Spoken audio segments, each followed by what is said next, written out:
On continue notre série de vidéos sur la réponse à vos questions posées en commentaire. N'hésitez pas, que ce soit sur YouTube, TikTok ou Instagram, justement à poster en commentaire vos questions. Je réponds aux commentaires les plus pertinents. On répond aujourd'hui à Françoise qui nous demande si un chien qui monte en excitation lors du jeu, qui monte en pression au point de nous sauter dessus, est-ce qu'on doit interdire le fait de sauter alors qu'on est en train de jouer, ou est-ce que, puisque c'est dans le jeu, au final, c'est pas si grave que ça. Respect Dogs, ce sont des éducateurs canins comportementalistes en France près de chez vous.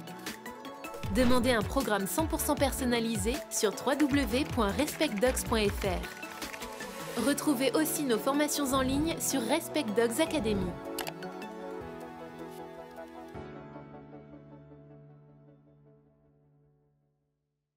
Est-ce qu'il faut interdire de sauter quand on est en plein jeu avec le chien et que la pression monte et qu'il nous saute dessus? Donc excitation par le jeu. Si vous interdisez à votre chien de vous sauter dessus, ça peut être pareil pour les mordillements, il est bien de faire comprendre que la règle est applicable en toutes circonstances. Donc oui, moi j'aurais tendance à vous dire que si dans le jeu votre chien commence à vous mordiller ou commence à vous sauter dessus, c'est une très bonne occasion de lui faire comprendre que c'est pas un bon comportement. Donc comment faire? Stopper le jeu, tout simplement. Quand tu fais ça, le jeu s'arrête.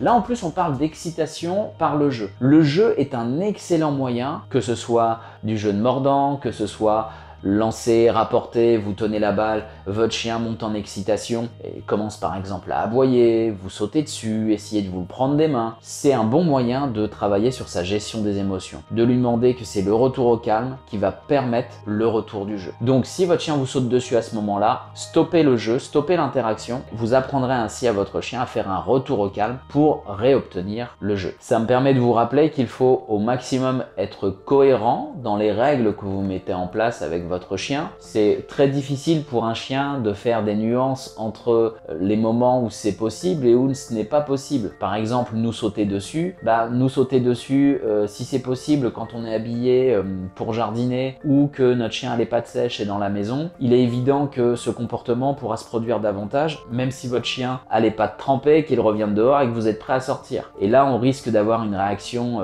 un peu forte sur le chien et c'est pas cohérent, c'est même pas juste parce que quelques heures avant, on lui a peut-être dit que c'était bien de faire ça, entre guillemets, en le caressant, en lui disant que c'était une façon d'avoir une interaction.